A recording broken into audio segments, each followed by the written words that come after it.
Nah, para sahabat sekalian, hari ini kita kembali bersama Pak Michael Sunggiardi, seorang pakar komputer sebenarnya, cuma juga menerkuni atau terjun ke bidang praktisi kesehatan dengan pendekatan uh, fisika kuantum ya.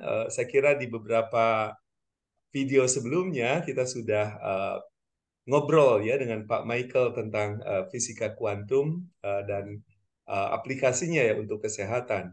Nah, hari ini kita akan berbicara topik lain ya yang masih di area di mana Pak Michael itu mengamati ya, mendalami yaitu prinsip-prinsip tentang yin yang ya, bagaimana keseimbangan yin yang itu yang berasal dari negeri Tiongkok ya, sudah berumur ribuan tahun yang lalu, itu kemudian diaplikasikan dan kita bisa lihat gitu ya di dalam umpamanya bilangan biner ya, 0 1 ya, nyala mati, karena ini prinsip-prinsip keseimbangan. Nah, lebih dekatnya kita ngobrol dengan Pak Michael. Pak Michael, selamat sore ya.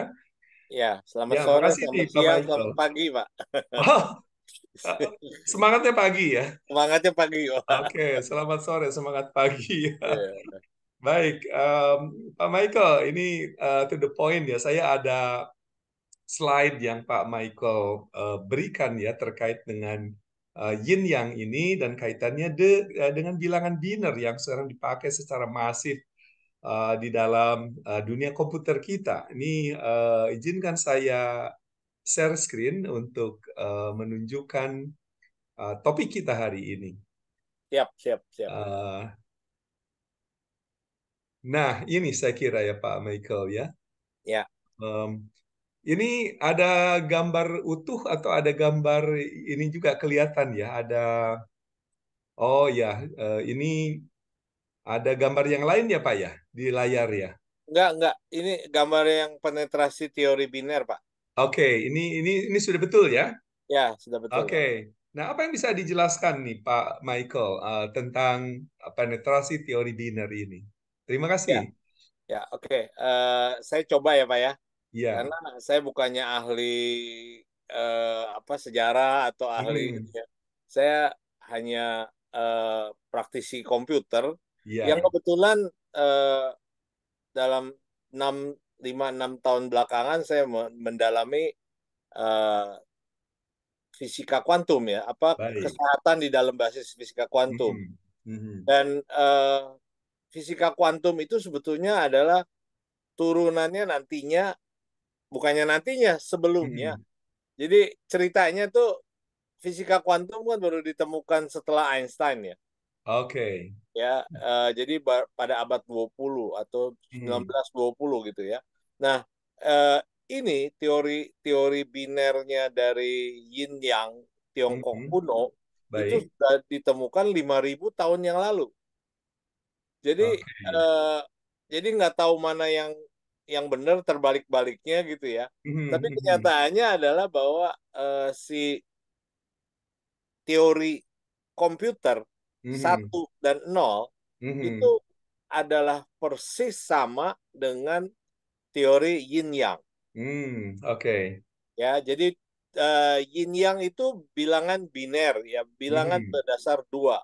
Baik. Jadi kalau dua pangkat satu dua, Mhm. dua pangkat dua empat, Mhm. empat pangkat dua eh, 16 11. Ya. dan seterusnya dan seterusnya. Ya.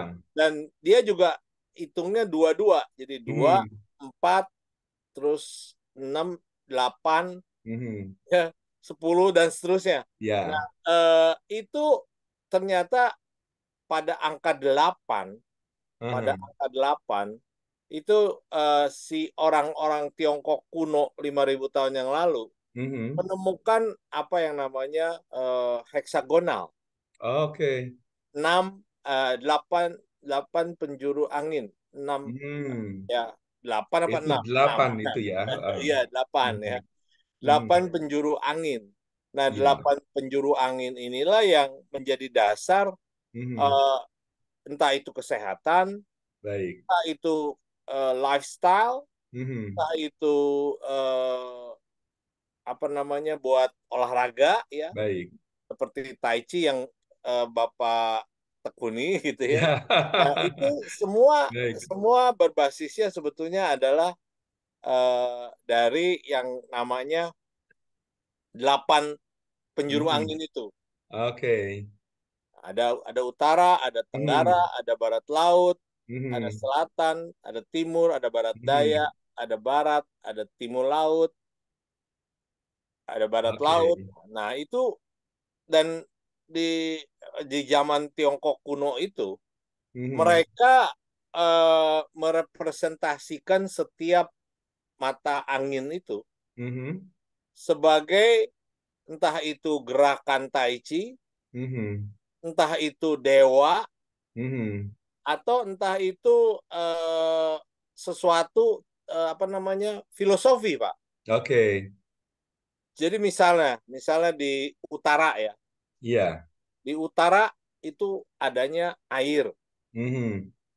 dan di utara itu ada roh kreatif yang berbentuk yang. Jadi Oke. roh kreatif yang eh, apa agresif ya, Mhm. Mhm. ya. Dan itu diterjemahkan ke dalam gerakan Tai Chi itu adalah naga. Oh, oke. Jadi naga itu kuat ya. Mhm. Dan biasanya naga itu dari utara. Hmm. Oke, Dan dalam sejarah Tiongkok begitu ya, naga dari utara. betul. Hmm. Nah, eh, terus kemudian mereka juga membuat apa ya asumsi atau khayalan gitu ya Baik. bahwa di utara itu ada dewa, Hmm. dewa yang namanya Chang Kuo Lao. Oke. Jadi dewa Tangkulau. Hmm. ya dewa itu adalah dewa yang menggawangi roh kreatif yang Oke. ya jadi itu Baik. eh, nggak tahu itu apa namanya penemuan itu bukannya langsung ya Pak ya, Hmm. itu dia mungkin puluhan tahun ratusan tahun ya karena tidak langsung ketemu gitu Ya, korelasi berproses ya. ya berproses. Hmm. Hanya saja kita sebagai orang yang setelah 5.000 tahun yang lalu itu Hmm. kita berada di sini dan membaca dokumentasi dari yang 5.000 tahun yang lalu itu ya, Hmm. waduh, ini ternyata memang apa namanya cocok semuanya gitu ya, Hmm. Hmm. ya. Baik. Kemudian seperti misalnya yang di selatan ya Pak, di Oke. barat daya, yang di barat daya itu adalah bumi. Kalau di apa eh,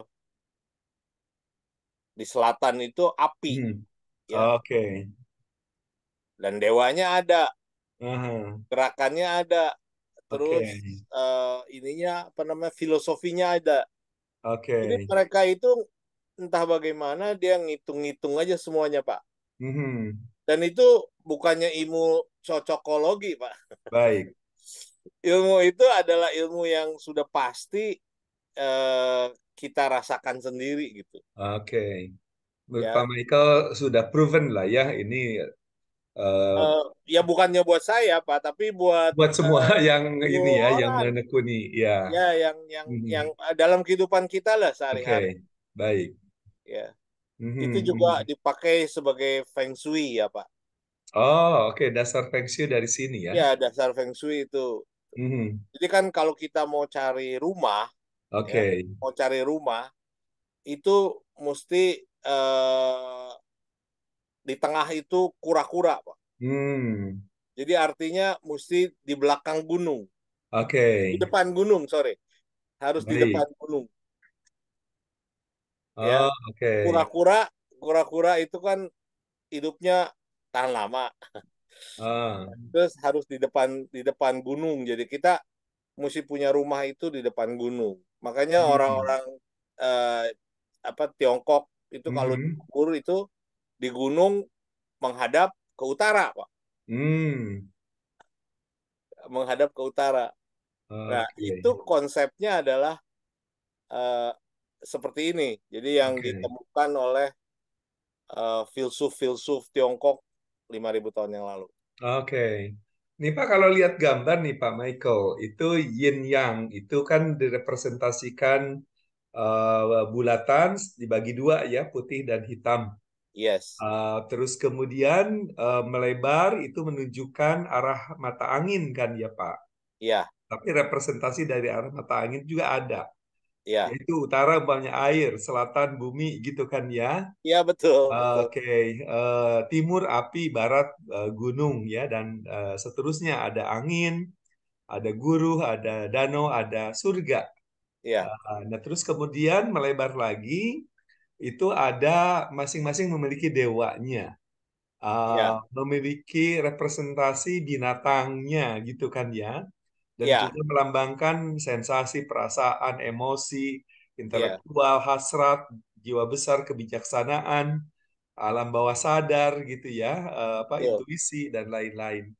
Nah iya. ini kenapa ya itu perlambang binatang itu dijadikan sebagai em, bagian ya dari konsep yin yang ini, Pak? Monyet, naga, ular, macan, singa, elang gitu ya, atau elang, angsa, dan bahkan kuda ya atau beruang.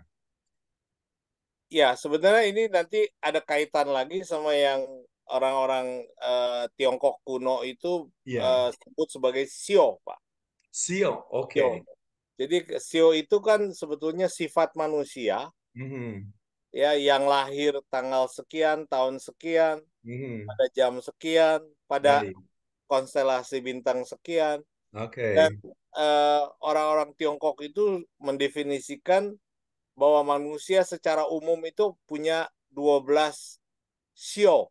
Oke, Nah, sio itu adalah sio naga, sio monyet, oke, sio kuda, ya, dan seterusnya itu ada dua oke. belas dua Itu belas lebih sio. dari apa yang ada di dalam konsep yin yang ini ya. Ya, jadi dia ada, ini kan 8. 8 Ya, pun nggak ada sio angsa, oke. nggak ada sio Mhm. apa elang, Ya, ya nggak ada sio singa. Jadi ini oke. adalah bagian dari ya anomali-anomali yang dia Hmm, dia sebetulnya pada waktu itu tuh dicocokologi Pak, oke. dicocok-cocokin ya, Aha, cocok-cocokin, nggak cocok, oh ya jadi dia cari binatang lain gitu Pak. oke. Baik, baik. Nah, ini Pak Michael bicara tentang sisi lain ya, eh, yaitu roh kreatif, emosi, keinginan, intelektual, kesadaran, hasrat, kemauan, jiwa besar, kebijaksanaan ya, kesadaran, intuisi, sensasi. Apa yang bisa dijelaskan sih dari representasi sifat-sifat yang mungkin itu positif ya, sifat-sifat yang ada di dalam diri manusia nih. Dan mungkin dituntut ya adanya kebijaksanaan, kemauan, intelektual, tapi juga sukacita gitu kan ya, kreatif, sensasi, insting. Nah, apa yang bisa dijelaskan nih Pak Michael dari apa itu kebijakan-kebijakan atau eh, filsafat apa yang bisa dijelaskan ini Pak? Ya jadi ini hampir semua kan kebaikan ya Pak ya, Kebaikan, iya betul. nggak ada keburukan sama sekali. Iya. Jadi sebetulnya ini kan ada hubungannya sama dewa Pak, dewa-dewanya Ah, kita. Jadi dewa-dewa masing-masing dewa itu punya punya filosofi yang memang hmm, sesuai dengan misalnya sensasi, perasaan atau insting. Itu mhm, dewanya adalah dewa yang di arah tenggara hmm, ya. eh, itu apa namanya, binatangnya monyet. oke, Jadi dia analogikan gitu Pak, analogikan hmm, bahwa kalau manusia itu dalam tanda kutip menyembah mhm, bah dewa yang ada di tenggara mhm, ya, itu maka dia jiwanya itu nanti akan penuh perasaan, ada ya, akan penuh insting, ada penuh dengan hmm, sensasi ya, gitu. Karena ini kan orang Tiongkok kuno kan dasarnya adalah pertanian, Pak. Oh, baik. Dia kan nggak kayak orang kota ya, Hmm, yang apa tuh mau mau menipu, mau mencuri, mau apa oke. gitu. Mereka tuh pokoknya yang aman-aman aja gitu, yang apa Ya, yang hidup bersama damai-damai aja. alam ya, Ya mengolah hidup lahan bersama alam. pertanian. Ya, Oh, baik. Ya, ya. Dan itu masing-masing ada representasi dewanya ya. iya betul. Ada Oh, dewanya, oke. makanya kan di banyak orang-orang Tiongkok, orang-orang Cina yang ada di Indonesia ini, dia kan punya patung, Pak. Di Oh, di di rumahnya masing-masing tuh mhm, ada mhm, patung yang mhm. kepercayaannya masih Konfusius, masih Oke. masih Buddha, Konfusius itu mereka ada patung, Pak, ditaruh di Mhm, di apa namanya di pojok rumahnya atau di mhm. altarnya gitu untuk Baik. dia sembah. Jadi dia Hmm. role model gitu, Pak. Oh, oke. Itu disembah sebagai role model ya. Itu Ya, hanya satu di antara delapan ini atau ada dua, ada yang empat atau ada yang delapan dewa? biasanya Biasanya cuma gimana? satu, Pak. Biasanya Satu cuma ya. Mereka satu. dipilih satu yang paling sesuai gitu ya. Ya, betul. Hmm. Ya, ya, ya. Mungkin itu orang yang suka belajar itu keluarga suka belajar. Mungkin patung dewa Cao Guojiu itu ya mungkin ya intelektual kesadaran rasional gitu ya. Ya, betul. Ya, Eh, Cao Kuo Chiu. ya Cao Guojiu ya. Ya, G itu dibaca K, Pak. Oh, Kuo. Iya, Ya, oke. Cao J Guojiu. itu dibaca C. Oke, J itu C ya, jadi Ciu. Ya, Oke. ya, Wah, jadi itu em, para ini mereka yang memang berkecimpung di dunia intelektual ya, ya, peneliti, pengajar, akademisi, wah, itu mungkin dewanya itu ya, karena ya, representasi intelektual kesadaran rasional. Nah, tapi mungkin mereka yang suka dengan dunia seni ini, sastra, musik gitu kan, itu mungkin dewanya Hansin Chi ya. oh, ya, Itu ya, ya, ya sensasi perasaan insting ini ya, em, jadi masing-masing ada panggilan saya kira ya untuk bagaimana berkiprah di dalam kehidupan dan ada role model ya yang mereka sembah gitu kan ya untuk mewujudkan impiannya sebagai seorang apakah intelektual sebagai seorang seniman seorang pedagang pebisnis begitu ya ya, seorang betul, Pak, betul. pemimpin gitu kan seorang Ya. pemuka agama atau pemuka masyarakat. Jadi menarik nih. Pak Michael ada di rumah ini salah satu. Enggak. Enggak. Saya kan apa sebetulnya dari keluarga saya itu kan sudah Kristen Katolik, Pak ya. Oke, Jadi oke. sudah sejak lama tidak Hmm, tidak lagi mempercayai ini. Jadi ini nih oke. baru-baru ini aja Pak, saya Ya, belajar Pak lagi. Michael menggali ini karena ini aja ya, Ya, keterikatan eh, belajar tentang apa yang Tiongkok kuno dulu, iya. Jadi filsafat Yin Yang lakukan. kesehatan gitu Pak, kesehatan Oke, yang saya untuk pelajari. kesehatan ya, dan Nyelonong, ditemukan ya nyelonong, Pak Michael di nyelonong. sini. Kok jadi biner? Ya, Itu sesuai sama bidang saya kan komputer Pak. oke. Jadi ada kayak 256 bit, ya, Hmm, 12 giga. Itu ya, kan semua bilangan biner Pak. oh oke. Jadi ke dunia Pak Michael, dunia komputer masuk, ke dunia Pak Michael yang lain yaitu kesehatan juga masuk ya. Ya, itu Itu yang kenapa yang Pak saya Michael meneliti, amazed. tertarik? Ya, Oke, amazed sekali Pak bahwa orang 5.000 tahun yang lalu ya, di Tiongkok itu sudah hmm, sudah memahami teori ya, dasar yang sekarang kita pakai sebagai peralatan komputer, Pak. oke. Ya, ya. Jadi teori biner itu kita kalau lihat dikaitkan dengan eh, filsafat Tiongkok kuno itu ada kaitannya dengan yin yang gitu kan ya. Betul, Oke, betul. jadi apa nol satu gitu kan ya mati Ya, nyala.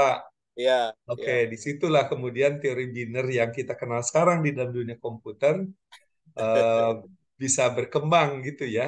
Betul, betul, Pak. Eh, oke, ya ini ya kalau bicara amazing, ya betul. Jadi zaman dulu pikiran apa orang-orang zaman dulu tuh luar biasa gitu ya. Saking nggak ada kerjaannya kali, Pak. Ya, ini bisa berpikir sesuatu yang besar gitu ya. Iya, Em, Baik Pak Michael, saya kira kita akan lanjut lagi nih diskusi dan obrolan kita ya. oke. Di topik lain yang saling masih berkaitan nih tentang yin yang ini. Mungkin untuk sementara kita akhiri dulu Pak Michael.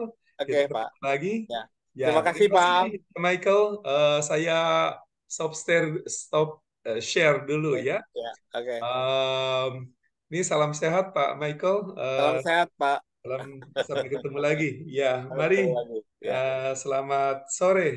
Ya, sore dengan semangat pagi. Semangat pagi.